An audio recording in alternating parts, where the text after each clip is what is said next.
Com a liberação de remédios à base de cannabis, as plantações em solo brasileiro aumentaram.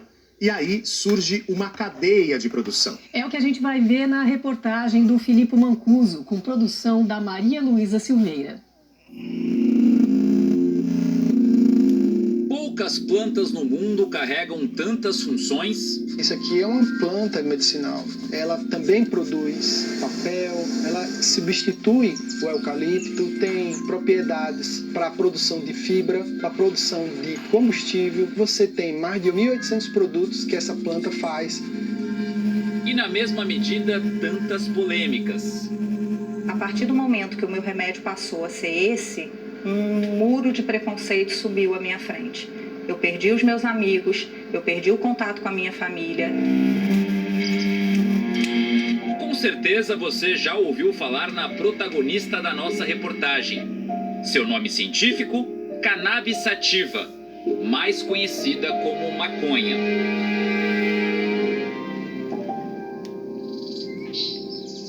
O fóssil mais antigo encontrado da cannabis ainda em estado selvagem revela que a planta já está no nosso planeta há mais ou menos 5 milhões de anos. Conta a história que o primeiro registro de uso foi há 12 mil anos no leste da China, o que leva muitos pesquisadores a acreditarem que a cannabis foi o nosso primeiro remédio. O princípio ativo é extraído da inflorescência, esse conjunto de pequenas flores que cobrem geralmente o topo da planta. Os benefícios terapêuticos da cannabis já são bem conhecidos. O que talvez nem todo mundo saiba são os outros usos da planta. Suas sementes, por exemplo, podem abastecer as indústrias de cosméticos, de alimentos. Do caule sai uma fibra super resistente para a fabricação de papel, tecidos e até blocos de construção. Um potencial enorme para uma planta de cultivo ainda proibido no Brasil. No fim da década de 1930, ela foi classificada como droga, por conter substâncias entorpecentes. Aí as portas da pesquisa se fecharam. Só mais recentemente, com autorização para uso terapêutico, é que ela começou a entrar em cena novamente, chamando a atenção de entidades ligadas ao agro. Daniela Bittencourt é pesquisadora da Embrapa. Ela faz parte de um grupo de estudos sobre cannabis na empresa. O problema é que sem uma liberação também para pesquisa, os projetos ainda não saíram do papel. Infelizmente, hoje ainda nós não desenvolvemos pesquisa com cannabis, né? A gente até solicitou autorização para dar início junto à Anvisa, que é um primeiro projeto que é focado na questão da criação de um banco de sementes, né? Dentro lá do nosso banco de germoplasma. E da mesma forma, temos também mais outros 2 projetos, que é um voltado especificamente para o melhoramento genético da planta para fins medicinais e outro para fins industriais.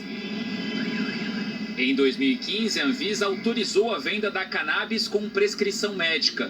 Só que como o cultivo no país ainda não é regularizado, os remédios precisam vir de fora. Plantar em solo brasileiro só com autorização da Justiça. Hoje, cerca de 40 associações têm permissão para cultivar a planta. Uma ajuda e tanto para pacientes que tinham dificuldade para comprar a medicação importada. O CB2, eu sei que ele está mal. Pedro Pierro é neurocirurgião e prescreve os remédios à base de cannabis. Eu não era um entusiasta da planta, eu não estava querendo que ela fosse remédio. Eu não estava difícil de acreditar naquilo.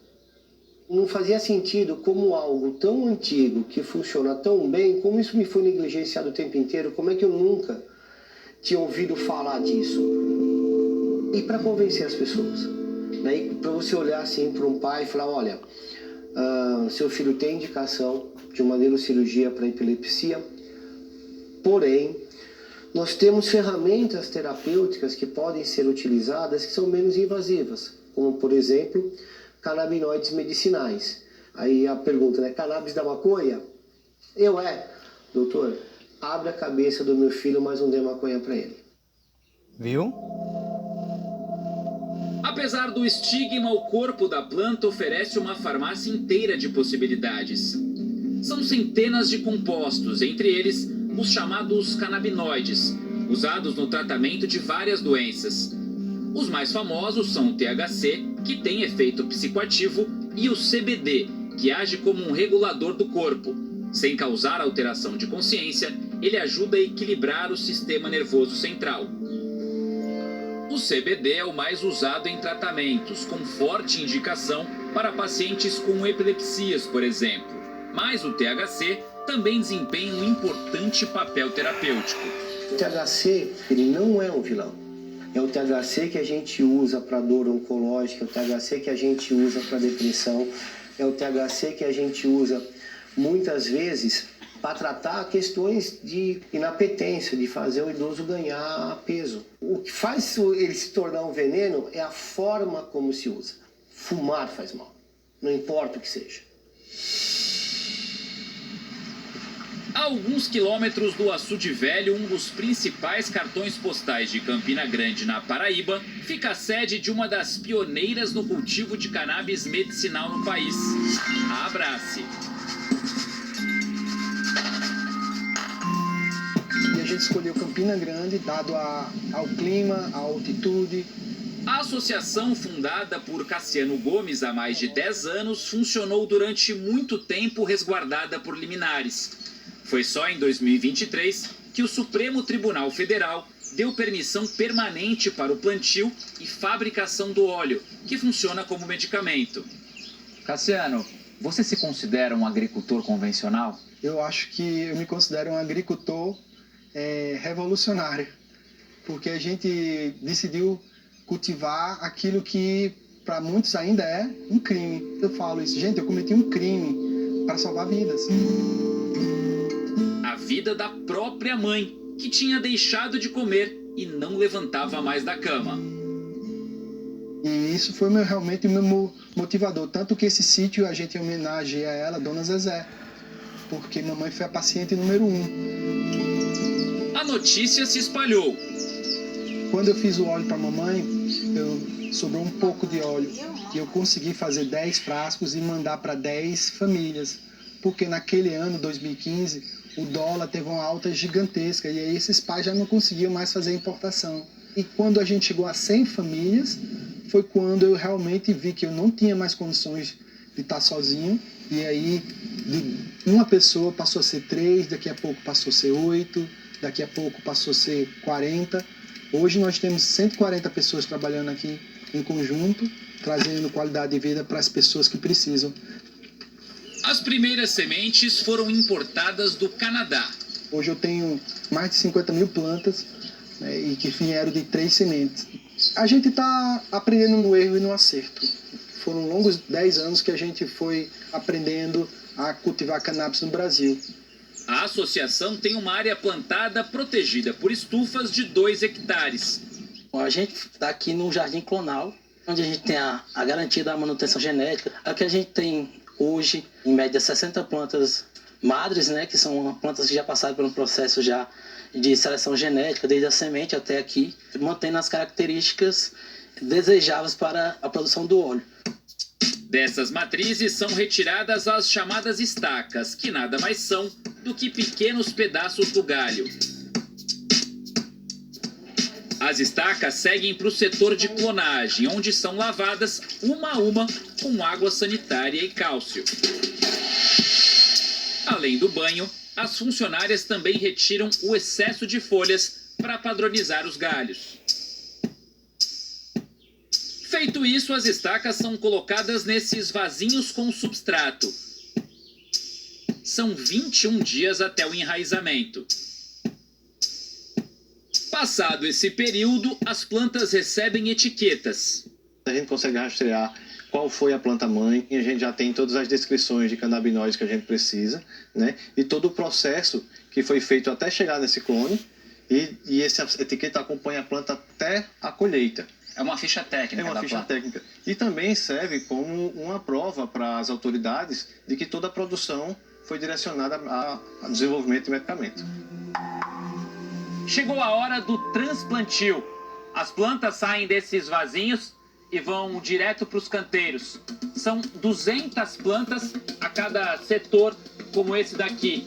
O desenvolvimento da cannabis é muito rápido. diário. Dá para notar essa mudança de estágio a cada setor, com um aumento no número de folhas e também com o aparecimento das flores. São 90 dias, em média, do transplantio até a planta chegar no ponto de colheita. No cultivo medicinal, todas as plantas são femininas. É que só elas produzem o óleo que interessa na fabricação dos medicamentos. Um trabalho feito com jeito, sem afobação. Dona Maria José veio como temporária, gostou tanto do serviço que acabou ficando. Quando eu cheguei aqui, aí fui passando 15 dias, fui passando um mês, aí 3 meses, aí está na minha carteira. Aí a gente trabalha por uma causa, né? Uma missão, que é salvar a vida. Eu vejo a gente também em dia mais estressada. Aí quando eu lembro daquelas mães que não dormem através de umas gotinhas de óleo, né? Que o médico passa, os pais conseguem dormir. Aí eu quero ficar. Depois da retirada das folhas, os galhos só com as inflorescências vão para varais como esse. A gente retira esse excesso de folha e traz para cá, onde a gente faz o corte dos galhos, separa em tamanho que dê para fazer um chumaço, para a gente economizar espaço também no nosso container de secagem, para que a gente consiga manter a qualidade do produto no final da colheita. A Abrace produziu esse ano 1.300 quilos de flores secas. Tudo processado na farmácia da própria associação. É um produto farmacêutico como outro qualquer, não fazendo diferente de qualquer outra indústria farmacêutica. O processo ele é um processo fabril e segue todo o passo a passo que determina as boas práticas de fabricação da Anvisa. A Camila conta que durante anos teve crises frequentes de convulsão. Como nenhum tratamento convencional havia resolvido o problema, ela decidiu procurar um país onde o uso terapêutico da planta era liberado, o Uruguai. Desde o primeiro dia que eu tomei o óleo, desde o primeiro dia fez efeito, eu fiquei sem crises convulsivas durante 45 dias e voltei para o Brasil, trouxe 12 frascos de remédio dentro da mala e eu morrendo de medo de ser presa por tráfico internacional de drogas e eu só estava carregando remédio. Quando os remédios acabaram, a Camila se viu sem saída. Foi quando uma grande amiga falou para mim: Camila, o seu remédio, ele é feito no Brasil. Foi quando eu vim conhecer a Abrace. Isso era 2017, foi quando eu conheci Cassiano. O Cassiano e a Camila acabaram se casando. União na vida e no trabalho. Hoje, ela é uma das diretoras da Abrace. Quando eu cheguei na Abrace, tinha 2.000 pacientes e hoje nós temos 52.000 pacientes. Um dia salvaram a minha vida e hoje eu tenho o prazer de fazer isso com outras pessoas.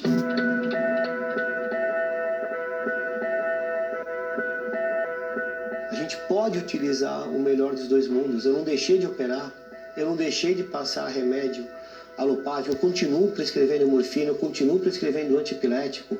Tem coisas que não dá para tratar com canabinoides, mas a gente pode usar o melhor desses dois mundos. A gente não precisa dessa competição. No próximo bloco, a cannabis vira disciplina em universidades. O agricultor de hortaliças que abriu espaço para a planta. E como os remédios à base de cannabis chegaram à veterinária.